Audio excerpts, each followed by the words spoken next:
भैया सुनिए, कितना समय हुआ है आपकी घड़ी में? ये वो सवाल है जिसका जवाब हम दिन में 10 दफा 10 अलग अलग लोगों को दे रहे होते हैं। और हम लोग इस सवाल के जवाब पर ना बहुत आराम से कह देते हैं।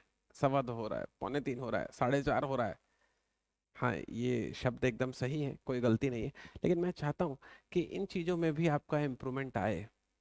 इंग्लिश में समय को हम किस तरीके से सामने वाले को कन्वे कर सकते हैं, सामने लोग किस तरीके से समय बता सकते हैं जब वो मुझसे समय पूछता है। तो आज हम लोग इस वाली चीज पर इस वाले वीडियो में सीखने वाले हैं। ये वाला वीडियो हम सारे बच्चों के लिए बहुत ही ज़्यादा इंपॉर्टेंट होने वाला है, क्योंकि मैं आप बच्चों के लिए स्पोकन इंग्लिश के पॉइंट ऑफ व्यू से धीरे धीरे धीरे धीरे इंग्लिश के कुछ ऐसे टर्म्स लेकर आ रहा हूँ जिससे आपका जो वर्ड पावर है वो बढ़ता चला जाएगा। स्वागत है आप सभी का आपके अपने यूट्यूब चैनल पर। मैं हूँ राकेश चलेजा। शुरू करते हैं telling the time in English. Telling the time in English के लिए सिर्फ ये एक फोटो ही हमारा सारा प्रॉब्लम सॉल्व कर सकती है। अगर किसी ने मुझसे पूछा है कि कितना समय हुआ आपकी घड़ी में, तो मैं सिर्फ इस एक फोटो से उसको सभी प्रकार के जितने पॉसिबल टाइम हो सकते हैं बहुत डिसेंट शब्दों में जवाब दे सकता हूँ। आपको इस फोटो को थोड़ा सा समझना पड़ेगा, बस बात को समझो। ये जो बॉक्सेस बने हुए हैं ना, ये दरअसल बॉक्सेस बने, ये बॉक्सेस जो बने हुए हैं, ये बॉक्सेस आप दिमाग में डालिए किस चीज को बताते हैं। ये बॉक्सेस बताते हैं कि बड़ा कांटा कहाँ पर है। ठीक है, ये वाले बॉक्सेस ये बताएंगे कि बड़ा कांटा कहाँ पर है। मान लिया बड़ा वाला कांटा 12 में होगा तो हम बोलेंगे ओ क्लॉक। कैसे सर? मान लिया भाई बड़ा वाला कांटा 12 में है, छोटा वाला 1 पर है, तो हम बोलेंगे 1 o'clock। बड़ा वाला 12 पर है, छोटा वाला 2 पर है, 2 o'clock। बड़ा वाला 12 पर है, छोटा वाला 3 पर है, 3 o'clock। समझ गए? तो जब भी बड़ा वाला कांटा 12 पर होगा तो हमेशा क्या वर्ड यूज करेंगे आप? ओ क्लॉक। बड़ा वाला कांटा अगर 1 पर हुआ तो आप बोलेंगे 5 पास्ट। इसका मतलब यह है कि 5 मिनट जो है बीत चुके हैं। पॉइंट है सुनने? इसका मतलब अगर मान लिया आपको घड़ी में कुछ इस तरीके से दिखाई दे रहा है, बात को दरअसल समझने की कोशिश करो। आपको अगर घड़ी में कुछ इस तरीके से दिखाई दे रहा है, मान लिया ये घड़ी है, ये छोटा वाला कांटा है जो मेरा 3 पर है, और ये बड़ा वाला कांटा है जो मेरा 1 पर है। तो हम हिंदी में इसको बोलते हैं कि 3:05 हुए हैं। तो 3:05 को आप कैसे बोलेंगे? 5 past 3, क्योंकि छोटा वाला कांटा 3 पर था। समझ गए? अगर बड़ा वाला कांटा 2 पर रहेगा तो आप बोलेंगे 10 past, मतलब 10 मिनट बीत चुके हैं। जैसे उदाहरण के लिए अगर 4:10 हुआ होगा तो आप बोलेंगे 10 past 4। समझ गए?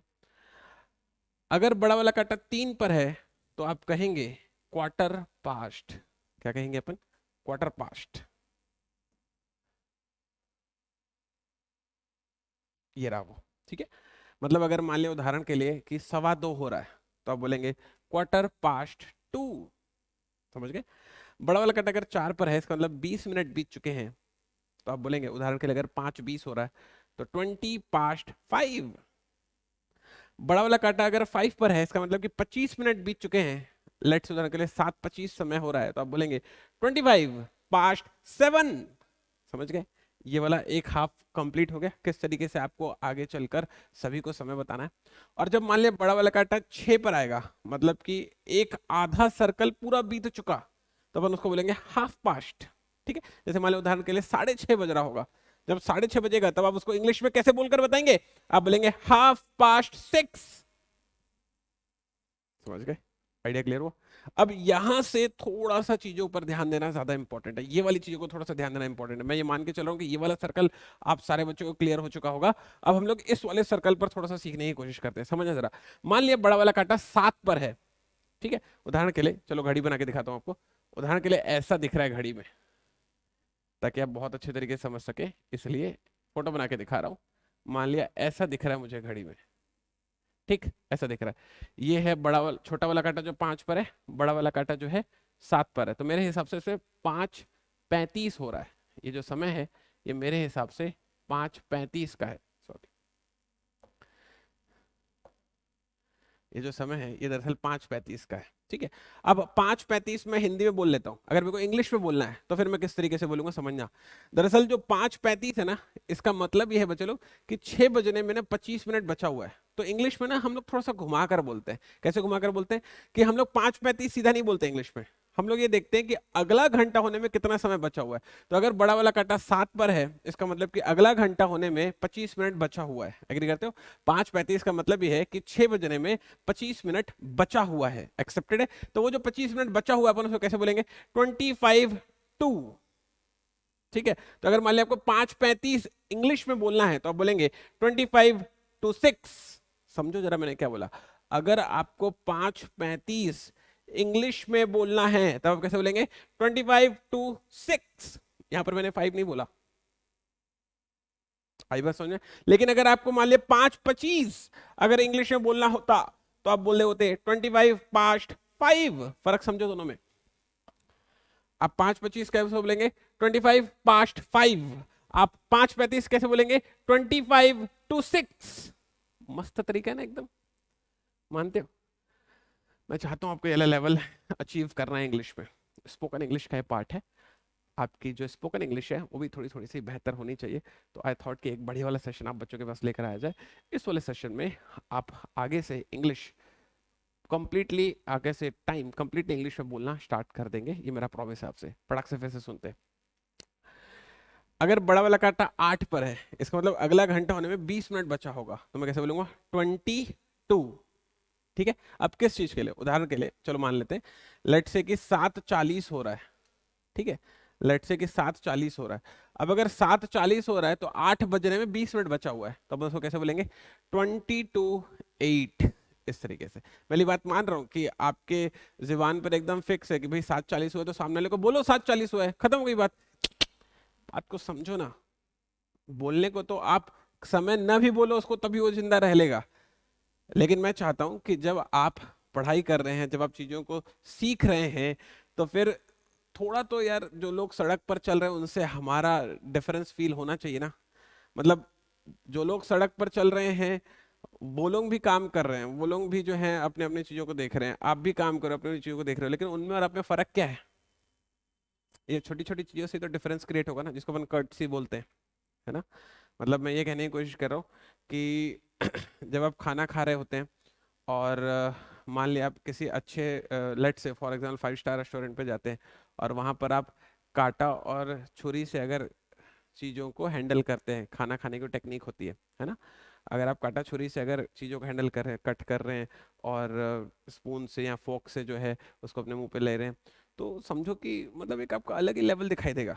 अब नाउ यू में से आपके मन में फीलिंग आ रही होगी, सर क्या जरूरत है कांटा छुरी से खाने की? मैं फोक और नाइफ से नहीं खाऊंगा, मैं तो सर हाथ से पूरा सान सान के पूरा लड्डू बना बना के खा लूंगा। खा लो तुम लड्डू बना बना के। आप इस वाली बात को समझो।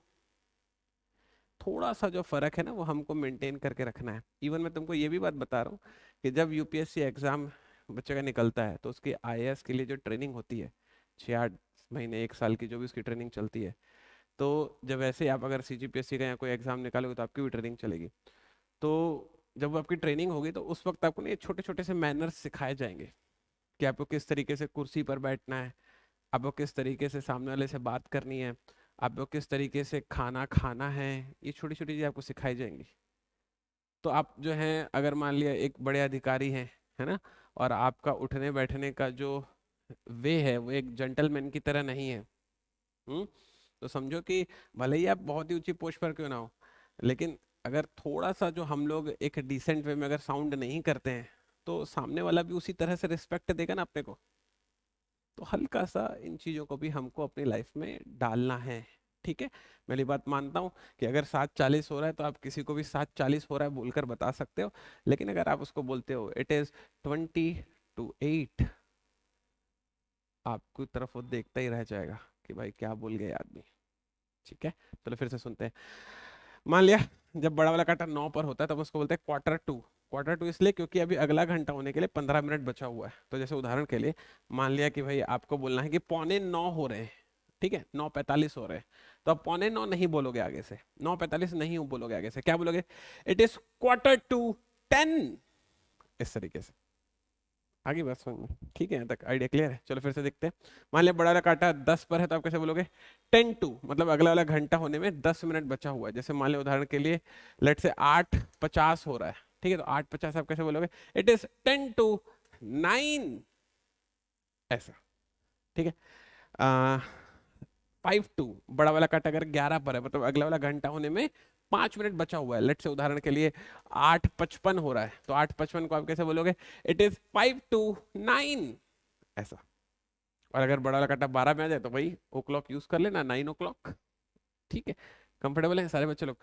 इस वाली एक फोटो से मुझे उम्मीद है कि आप सारे बच्चों को जो समय है वो इंग्लिश में बोलना आ चुका होगा। एक बार इस वाले सेशन को दोबारा सुन लेना अगर कहीं भी कष्ट हुआ हो तो। मैंने एक चार्ट भी बनाई है आप बच्चों को समझाने के लिए, इस वाले चार्ट से मैं सारी चीज़ें आपको बहुत आराम से कन्वे कर दूंगा, इत्मीनान से रिलैक्स होकर देखो। देखो, अगर आप इस वाली फोटो को देखोगे तो आपको दिखाई देगा, एक बार रिविजन करवा रहा हूँ ना, जो मैंने उस फोटो में समझाया एक बार चार्ट में आपको लिख कर दिखा रहा हूँ, तो एक बार इसको देख लो इत्मीनान से। जैसे मान लिया कि ये वाली फोटो को देखो, ये फोटो को आप देख रहे हो तो आपको दिखाई दे रहा होगा 6 बज रहे हैं, तो 6 बज रहे हैं आप नहीं बोलोगे, आप बोलोगे इट इज 6 o'clock। थोड़ा सा आपको इस चीजों को सीखना है, इट इज 6 o'clock, समझ गए? अब आप इस वाली फोटो को देखो, आपको दिखाई दे रहा होगा 6:05 बज रहे हैं, तो आप 6:05 नहीं बोलोगे, इट इज 5:06 बोलोगे। देखा, बताया था ना, जब 5 मिनट बीत जाते हैं तो अपन उसको पास्ट वाले वर्ड से समझाते हैं। ठीक है, अब इस वाली फोटो को देखो, आपको दिखाई दे रहा होगा 6:15 हो रहे हैं, तो आप 6:15 नहीं बोलोगे, आप बोलोगे इट इज 6:15। आप ऐसे शब्दों का हमेशा प्रयोग करोगे। इसका मतलब यह है, पास्ट का मतलब यह है कि क्वार्टर मतलब एक चौथाई हिस्सा, एक चौथाई हिस्सा मतलब 15 मिनट, तो 15 मिनट बीत चुके हैं 6 बजने में, 6:15 बीत चुके हैं, इसका मतलब 6:15 हो रहा है, ऐसे आपको बोलना है। ठीक है, चलो फिर से कोशिश करते हैं। आप इस वाली फोटो को देखो, आपको दिखाई दे रहा होगा 6:30 बज रहे हैं, तो आप 6:30 नहीं बोलोगे, इट इज 6:30, ऐसे शब्द यूज करोगे आपसे। धीरे धीरे हमको थोड़ा सा स्पोकन वाला टर्म को इम्प्रूव करना है। ठीक है, नेक्स्ट है 6:35। 6:35 नहीं बोलोगे, 6:35 हो रहा है नहीं बोलोगे, अगला घंटा होने में 25 मिनट बचा है, 25 to 7 ऐसे बोलोगे। समझ गए? चलो फिर से देखते हैं। 6:45 मतलब कि 6:45, 6:45 हो रहा है नहीं बोलोगे, अगला घंटा होने में 15 मिनट बचा है, 15 मिनट क्वार्टर बचा है, इट इज 6:45 बचा है, तो हम लोग टू वाले शब्द का प्रयोग करते हैं। सीखो। 6:55 को आप नहीं बोलोगे 6:55 हो रहा है, अगला घंटा होने में 5 मिनट बचा है, इट इज 5 to 7, इस तरीके से बोलोगे आप। बड़ा वाला कांटा 12 पर आ चुका है, कंप्लीटली 7 बज रहा है, तो आप बोलोगे 7 o'clock। ठीक है, मैं इस वाली बात को मान के चल रहा हूँ कि इस वाले टेबल्स के बाद आप सारे बच्चों को अपने स्पोकन इंग्लिश में एक और नई चीज सीखने को मिली होगी। मुझे चैट सेक्शन, मुझे कमेंट सेक्शन में बताइएगा बिल्कुल कि अगर आप बच्चों को ऐसा लग रहा हो कि हाँ सर हम लोगों को, हाँ तैयारी चल रही है सर, हमारी हम लोग अच्छे से पढ़ाई कर रहे हैं सर, पढ़ाई में कोई कमी नहीं है, लेकिन अगर आपको ऐसा लग रहा हो कि सर हमको ना स्पोकन इंग्लिश का भी सर थोड़ा अगर आप ज्ञान दे देंगे, थोड़ा अगर आप हमारी हेल्प कर देंगे उसमें, तो जब इंटरव्यूज वगैरह में जब हम जाते हैं तो जब हमसे इंग्लिश में क्वेश्चन पूछे जाएं तो हम चाहते हैं कि हमारा जवाब भी इंग्लिश में ही होना चाहिए। जब हमसे कोई पूछे कि tell me about yourself, तो हम लोग उसका जवाब इंग्लिश में ही दें। तो उसके लिए जो स्पोकन इंग्लिश का जो पार्ट है, अगर आपको ऐसा लग रहा हो कि हाँ सर आप हमारी उसमें जो है, अगर आपको ऐसा लग रहा हो कि मैं उसमें आपकी कुछ हेल्प कर सकता हूँ, तो do let me know in the chat section, do let me know in the comment section. मैं स्पोकन इंग्लिश के भी इसी तरीके से कुछ ना कुछ सेशन आप बच्चों के लिए लेकर आऊँगा, ताकि आपका जो इंग्लिश का जो इम्प्रूवमेंट है वो निरंतर बना रहे। मुलाकात होगी आप सारे बच्चों से नेक्स्ट वाले वीडियो में, तब तक अपना ख्याल रखिएगा।